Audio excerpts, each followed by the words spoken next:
Kerala government ഒരു വർഷം എത്രയാണ് അവരുടെ ബജറ്റ് അലോക്കേഷൻ മദ്രസ ടീച്ചേഴ്സിന് വേണ്ടിയും ഗ്രാൻഡായിട്ടും മിസ്ലേനിയസും അവർക്ക് ശമ്പളം കൊടുക്കാനും ഒരു വർഷം ചെലവാക്കുന്നത് 20 കോടിയാണ്. ബജറ്റ് മാത്രം, വേറൊന്നുമല്ല ബജറ്റ്.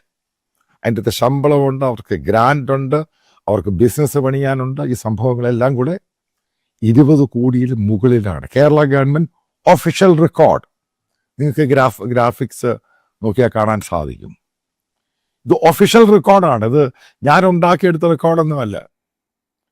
അപ്പോൾ 20 കോടി രൂപ കേരള ഗവൺമെൻറ് ഈ മദ്രസ അധ്യാപകർക്കും അവരുടെ മിസ്ലേനിയസ് ചെലവുകൾക്കും കുട്ടികൾക്കും അവരുടെ ഗ്രാൻറ്റിനും ചെലവഴിക്കുന്നു. അത് കേരള ഗവൺമെൻറ്. ഇനി 2 ജില്ലകൾ, അതായത് കോഴിക്കോടും മലപ്പുറം എടുക്കുക. ഇവിടെ ഏകദേശം എത്രത്തോളം മദ്രസകളുണ്ട്? ഏകദേശം 4000-അടുപ്പിച്ച് മദ്രസകളുണ്ട്. കാരണം മലപ്പുറം വലിയ ജില്ലയാണ്, ജനസംഖ്യ കൂടുതലാണ്. 4000-ൽ പരം മദ്രസകൾ ഈ 2 ജില്ലയും, മറ്റുള്ള കണ്ണൂരും ഈ കാസർഗോഡും ഇതിനെ സംബന്ധിച്ച് വളരെ കൂടുതൽ. ഇതിൻ്റെ കംപ്ലീറ്റ് ആയിട്ട് നോർത്തേൺ കേരള ഈ 4 ഡിസ്ട്രിക്റ്റാണ് കൊടുത്തിരിക്കുന്നത്. അവിടെ ഇത്രയും പേരുണ്ട്. അതായത് ഇത്രമാത്രം മദ്രസകൾ.